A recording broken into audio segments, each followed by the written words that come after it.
They take something, tradition for example, that is designed as an occasionally helpful behavioral guide within the context of their life, and they turn it into the context itself. What was designed as a convenience for their conscious use becomes inflated into a structure that instead dominates all that they do. Unable to comprehend why a benevolent God would create hell, many deny the existence of such a place. Yet every creature by nature to its design has an attendant range of function. It's hell for a fish to be on dry land. It's hell for a bird to be confined in a cage. Similarly, hell is a daily experience wherever people are motivated by currents of fear that were intended to play only peripheral roles in their lives. Don't get too close to the edge of your body to fall and die. You know what I mean? You hear something behind you in the middle of the night, it could be an animal stalking you. Every animal knows fear. That dog is going to spend 99% of his life fearlessly. But if he hears a big noise behind him for a flash of a second, he'll be fearful. Our life should be 99% fearless like that dog's or that bird's or that cat, and 1% or less fear-based when it's appropriate to protect the biological structure. Instead, during this detour into fear, we've made a plant that's 99.9% fear-based. And occasionally get a little love going out there. You know? But it had to happen. That was what we're processing every possible experience of biological fear base so that we can then go into what the Bible says 1,000 years of peace. And during that 1,000 years, 40 generations, will encode in our DNA a resistance to fear. So humanity is going to go through every possible fear, war, destruction, pollution, all of that craziness, so that when we enter this period, which we're entering now, where we become a love-based planet, after 1,000 years, we will have encoded in our DNA a response to not become fear-based again. So we had to go through it all. We had to even get to the suit and tie, guys in big limos, cause death and destruction. Like Bob says, we're graduating. He says, we've been trodden on the wine press much too long. We've been making people's wine by pressing the grapes much too long. The universities are graduating thieves and murderers. Because the ruling elite comes from the university, and they make war in Iraq and Afghanistan, and they steal the money with 30% on your credit card and $3.67 for gas. We're graduating thieves and murderers. What a great concept. And the pirates set up the university to get the most aggressive people into the Babylon system. And the pirates were set. Now the pirates ride in limos and have big $400 dinners at Wall Street restaurants. They don't have to go on those funky ships anymore. That's the air-conditioned limo. But that's okay. They're our brothers and sisters just got playing out their part. When human beings accept fear into their lives as the primary motivational current, the resulting static clouds their reception of the higher frequencies, shutting out both eternal awareness and the energy currents that bring love and beauty into the world. You shut it out. They then find themselves so preoccupied with their projections of their imaginations that they are virtual prisoners of their own design. Sounds like planet Earth, don't it? They feel cramped and confined, frustrated and confused. They see little but their own interpretations. This is a historical reality. At its best, it offers hints and promises of a splendid and awesome possibility to come. At its worst, it's a continuation of the only hell that it ever was and ever will be. As we create our own hell, there's no punitive God going to send you to hell. Falling state has no momentum. It has to be recreated by each individual on a moment-by-moment basis. So in love-based decision-making, it's difficult to do in a fearful climate. Are you going to believe in a benevolent creator who's created a benevolent planet, and that if you get your fears below 50% of your thinking, you'll create that in your life? You ain't got to be fearless. If we had to be fearless, it'd be really depressing, wouldn't it? Man, can you imagine if all this said you got to be fearless, you got to be perfect like Christ ever, then you leave on a bummer, because by the time you get to Dillingham Road, 6 fears are going to come up. That's if it's a good day. You only got to get love dominant. You got to get love pure. You only got to get fear below the 50% mark. We can all do that. You may have gotten there over the last 3 days. We can all get to that stage. That's doable. That's doable. That's why God said, "Oh, if you have just the faith of a mustard seed." You ever seen a mustard seed? It's about as small as it can get. That much faith, take it from there. Give me that much faith, I'll take it the rest of the way home. If you don't have that faith, if you don't even have an understanding of a benevolent God that could create a benevolent universe. And the reason we don't believe it is because there's no evidence to a benevolent God when you look at the historical world. If we were 600 years ago right here doing Native American ceremonies and Clinton and Lloyd were going to go fishing later on, and Natalie and Heather were going to can a hide for us, and Jilly and Carly were going to take care of the kids, and you know what I mean? And we were all going to go do whatever plan appealed to the 12 different clans, child care, shelter building, hunting, fishing, chief clan, teacher clan, whatever clan you were, there was enough to fill out the whole picture. And no one clan got paid more. Chiefs didn't get paid more than the child care people. And no one sold it. Oh, I'm the hunter clan. Well, how would you like to buy some wampum? I'll sell you a leg of venison. Everyone understood, I'll do my piece. Everyone has a respected piece. And now in this culture, the money changers make more than the teachers. But in Native American, it wasn't that way. So they were existing, they could look out and say, there's a benevolent creator, and we live in the Garden of Eden. Except for an occasional snowstorm, which may be the weakest die. That's a beautiful way to die of freezing cold. You just go to sleep, don't wake up. They weren't fearing death.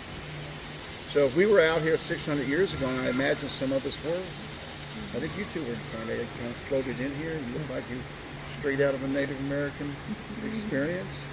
You probably, some of us may have sat right here on this spot 600 years ago in a love-based world, and we could look out and say, man, there is a benevolent creator. He's created a benevolent planet. Look at that.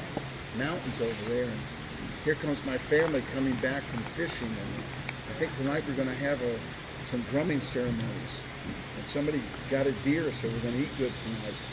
And my grandmother's over there taking care of my kids so I can go weave some baskets. Wouldn't we love to do that? If everyone would turn your assets over to me, then today we'll buy this place. Right? And we'll all go back and live native right here. Right? But as soon as we hit Dillingham Road, all of a sudden, it's hard to detect a benevolent God and benevolent universe. You know what I mean? And once we hit the interstate, you forget it. What were you saying a couple hours ago about a benevolent universe? And once you pass the first McDonald's, you go, that's it. Couldn't be. Couldn't be. So, because we've created out of this detour into fear the planet that we now have, it's hard to detect a benevolent creator in a benevolent universe, but not because it doesn't exist. Believe me, if you turn your life towards love, you'll see more and more truth that there's a benevolent creator in a benevolent universe. You're hearing that from the people that you hear through the video at night, the Hopi elders. Last night they have the Supai elders, the Roskind elders, tonight we go to the Mayan elders. You're seeing that with the band that performed last night, brought us to a state of joy with their conscious music. The stories that we tell. I mean, when I see Alicia at 17 years old stand in front of tens of thousands of Jamaican and 2 million watching her at home and throughout the island of Jamaica, and she opens up Bob Marley's 60th birthday with such a profound message, I'm watching a miracle there of a benevolent creator. He did not want Prime Minister Patterson to address his people that night with his bullshit political rap. So he sent a 17-year-old kid from Watauga County High School to bring a message of love to the Jamaican people on Bob's 60th. That's how it works. That's the evidence. So we have, how the Bible says, unless you return again into a childlike state, not childish. Childlike means finally coming around to relaxing and saying, like whenever Julia's great about keeping the view of this. She has a much easier time because she's like I say, she's a beer and I'm a doer. Between us, we're a duty, which we enjoy often. You're putting this on tape, so good. That'll go on YouTube. That's good. People that will watch that stuff on YouTube are right there with us anyway. I'll come in and I'll have some worry in the morning and she'll say, we're benevolent children of a benevolent creator living in a benevolent universe. Why are we worried? Oh yeah, that's right. But we don't have the $1 million 60-year-old people are supposed to have to provide for the next 20 years of their life. You know? And one time in 2008, you know, we had some investments here, investments there, and Julia said, let's just get out of the casino. Let's walk out of the casino called the stock market, goals, whatever it is. Let's walk out of the casino and trust God to provide. And we did that. We just got out of the casino. So that's it. We're not going to ride up and down. The market went down Thursday, didn't bother us. The market goes up Monday, doesn't bother us. Trust in the Creator. And when the Hopis, for those that were there last night, when the Hopis landed in Hopi land in Arizona, where there's no running water, only a few springs, they asked the Creator, why have you brought us here? He said, because you're going to have to trust me for generations to provide the rain and snow. And if you will stay here and do the covenant, I will provide the rain and snow. And for 900 years he has. So when and the Hopis were basically instrumental. They wanted to do gambling in Hopi land, right? And there's 220 tribes that now have gambling casinos. And the Hopis are the first tribe that said no. The Hopis were going to get $24 million a year from gambling. And everyone could have had a pickup truck. Everyone could have had free eyeglasses. Kids could have gone to college. So why wouldn't you take $24 million a year? And the Cherokees have done it. Go down the road and look at Harris. You know, the Iroquois have done it. The Tuscaroras have done it. The Pembrokes have done it. You know, Lakota, I'm not sure if they have. But anyway, everyone had done it. Hopis said no. Now, the Hopis are the covenant people. They're trying to be the first truly peaceful people. They're the covenant people. They're not, Jews aren't the covenant people like I was told in the synagogue. The Hopis are the covenant people. So we were once the covenant people. We brought forward one God. We held that information sacred for a long time, and that passed on now. The Hopis are the covenant people. Not that they're special or any better than you. They just chose to come in their lifetime as covenant. I kid the Hopi. Whenever I hear from Radford and he complains about what's going on the reservation, I said, Radford, let me tell you something, man. If I could have been a Hopi elder like you and danced, and they stay up 17 days straight with no sleep. Radford is a snake priest. He dances with a live rattlesnake in each hand and one in his mouth. I said, Radford, I have no compassion for you. I said, try staying conscious as a middle-class Jew from Atlanta. He said, you know, I said, you were trained on how to control forces of nature. You're a snake priest. And you're 17 days in a kiva with your other elders. I said, man, I'd have given anything for your lifetime. You know what I mean? You know, same thing with the Rastas, if they would occasionally complain about, you know, the conditions in Jamaica. I'd say, man, if you'd say, would you rather be a Rasta in Port Antonio with no money, Jamaica, and smoke a spliff with your brethren out looking over the ocean, go pick fruit from a tree but have no money and squat in the house? Would you rather be a middle-class Jew with an air-conditioned home in Atlanta, Georgia? Man, I'd have taken your life any time. You know. So it's really not. It's not about the money. It's not about that. So they're the covenant people. So the gaming people had decided they wanted to get the Hopi to give them a gaming license. 90 miles from where the Hopis live, they own some land near Winslow, Arizona, Interstate 40. That was their traditional land. No one lives within 90 miles of it. No Hopis live, the white people live there. They wanted to put the casino on that piece of land. Wouldn't even affected the tribe. There wouldn't have been prostitution and drug use like you have in Cherokee in their face. And before the election, 70% of the tribe was going to vote for it. Oh, free eyeglasses, free pickup truck. Every Cherokee youth gets $60,000 when they turn 18. I want to start a Harris. youth center in Cherokee. That's Pardon me? what I want to do. I want to start a youth center in Cherokee. And I want to work for the youth. Oh, good. That's good. Because what happens is kill their ambition. Go to Cherokee, you don't see any under 18-year-old people working in the restaurants. You see people from the Ukraine and Jamaica because they can't get the young people to work. A lot of them don't even finish high school now. The Cherokee youth. Yeah. So it's really it's caused a lot of problems to get to 60,000, even though you're thinking, oh, it rose them out of poverty. So they were going to pass this in Hopi land. And Julie and I had gone 6 months earlier than the election to Hopi land, and we had done 5 concerts in Hopi land at all of the small schools, the 4 grammar schools and the big high school. We saw it last night on tape for those that would join me late last night. Just to thank the Hopis for keeping the covenant. So we brought a reggae. I mean, when you call up the Hopi principal of a high school or grammar school, and you say, I'm a Christian, I want to bring gospel in and do a free concert for your Hopi students. No, thank you, we'd rather not. Or I'm an environmentalist, I want to bring an environmental program. Thank you, we don't have cultural influence in our tribe. But when I call them up and say, I want to bring reggae artists to talk, come on out. Come on out. I put all the kids together. That's all we do, listen to reggae music. So Julie and I go out there and we do all of these concerts, and at one of the concerts, this young 22-year-old teacher comes up and is in tears and says, thank you for bringing the message, thanking us to be the covenant people. It's good when the young people hear it from the reggae artists and from people like yourself. You know, so I want to thank you for doing that. That was Bradford's daughter. We didn't know at the time. That was the snake priest's daughter, Dawn. So we go out and we do the 5 concerts and we come home. And about 6 months later, I'm reading on the internet that the Hopis have said no to gambling. The first Native American tribe to say no to gambling.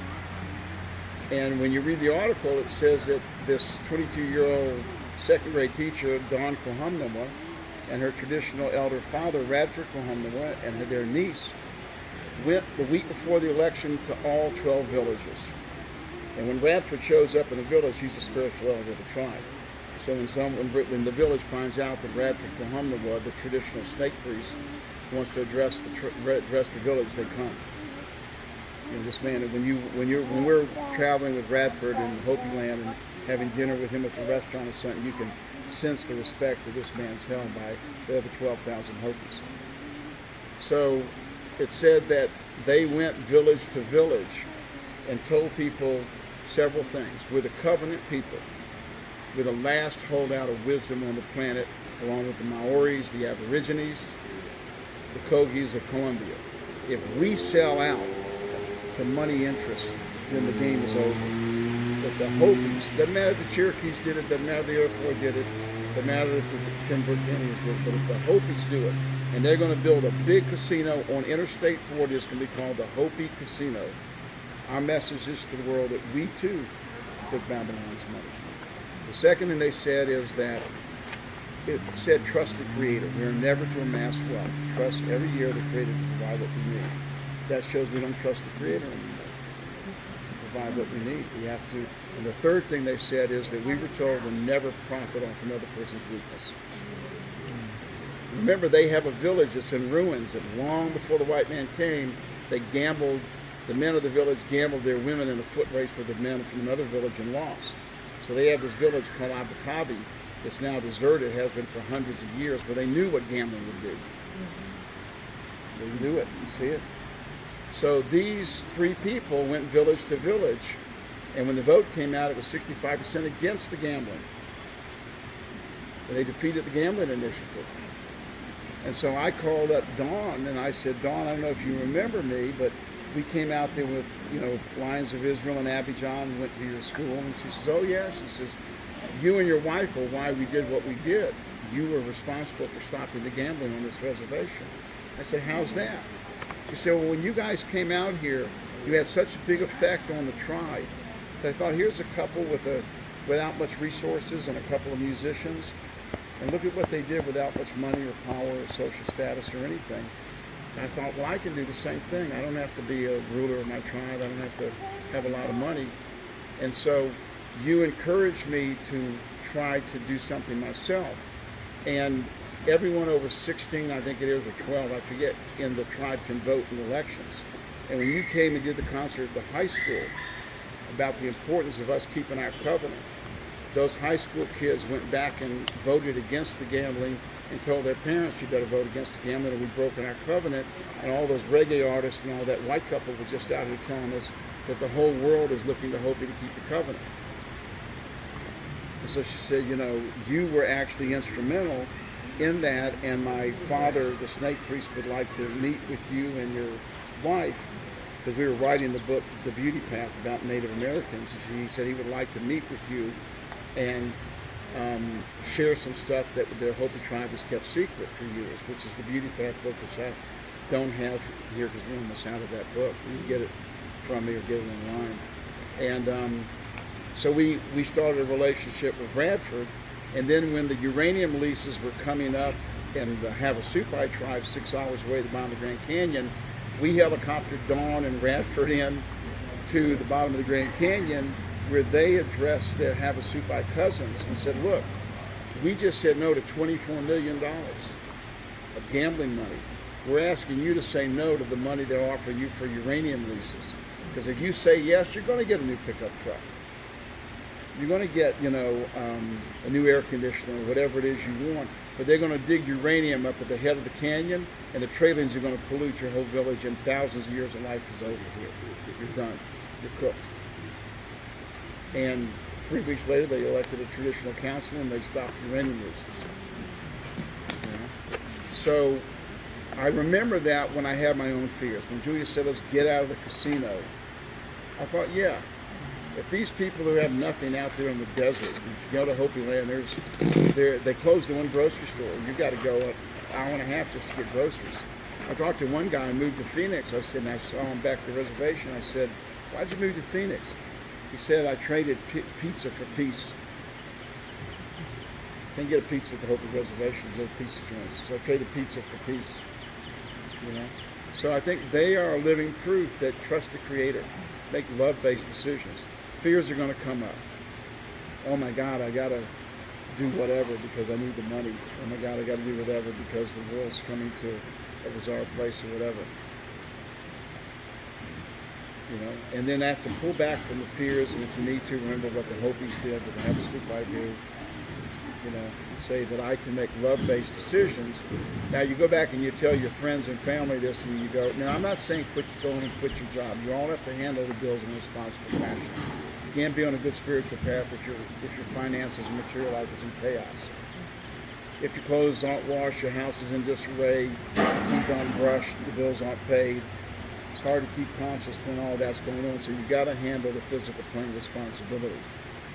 So, and the concept of trust God and the bills are paid, yes and no. Release all your fears, about as much of your fears as you can, and you will be given instructions, guidance to what to do. And it may be like, you know, Ross B last night, he works at Walgreens.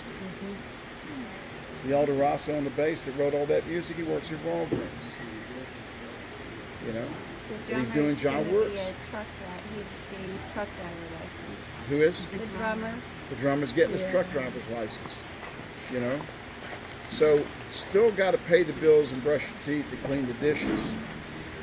But you pick up the guidance as how to do that. You're not fear-based. Well, I'm thinking the best way I can make my bills is work at Walgreens. There's, you know, no compromise involved, and they're pretty good employers. Let me just do that. Or like Alicia and Chris. Alicia was the #1 accounting student at Wilmington. And when she graduated 2 years ago, all the accounting firms were courting her, come to Raleigh and look at our big accounting firm. We'll pay you a trip up here and we'll give you $70,000 a year. And you're the #1 of them. We call the dean of the accounting department. We say, who's your #1 student? Say, Alicia Roskind. So I'm looking back, I'm an ex-hippie. I'm thinking, oh, my daughter's going to be an accountant. Oh, well, we got to let them do whatever they want, you know. It wasn't exactly what I thought, you know, the daughter of an ex-hippie would be. Well, I'm hands off. You know, if that's where she's finding her bliss, that's where she's finding her bliss. She went to Raleigh, she went to Charlotte, she went to Atlanta, and she called up and said, that's it, I'll never be an accountant. I said, why? She says, I didn't meet one happy person. She said, one group I asked, I said, they work 60 hours a week for regular pay. I said, do you have to work 60 hours a week? I said, no, you can work part-time. You can do like 40 hours a week and get part-time. And then she applied for Teach for America, which is only like Princeton, Yale, Harvard level. You know, that nonprofit that places top students in underprivileged schools. And you got to have like, you know, mostly like 20% of the Princeton graduating class applied for Teach for America this year. And 15% of Yale and Harvard applied for Teach. They had 45,000 applications for 4,000 openings. And only you have to have like a 3.8 to even apply. I said, well, at least, you know, Wilmington's not exactly Harvard. I said, but look at what you did in Jamaica, where you addressed all these schools and looked at all these other places. Put that in your application. So she gets accepted, and off her and Chris go to Jacksonville Beach, Florida, where she's for the last 2 years been teaching first graders at another privileged school in Jacksonville Beach. And when she finished that, which was a trying ordeal, she flew to Costa Rica and become a yoga teacher. And now she's teaching you guys yoga, and her and Chris are moving to Charlotte, have moved to Charlotte and own a house to go into Charlotte and to teach love and to find meaningful work. And he's working this week at a raw foods restaurant. Got to make ends meet. And he might work for a rental company. So he might have to go and rent houses to people. So it's not like it's always going to mean meaningful work. But you can imbue spirit into your work wherever you are. Now, is some that involves compromise. Don't work for a defense contractor. Don't work for a cigarette company. You know, don't work for a robo-signing. You know, if it involves compromise, spirit doesn't want you there. But, you know, we're all going to have to pay our bills. We're all going to have to do the dishes. So love-based decision-making doesn't mean that you just come from, I'm just going to make all my decisions in love and all the bills get paid. It means I'm going to make my decisions in love, and I will be guided in the best way to handle my physical and financial responsibilities.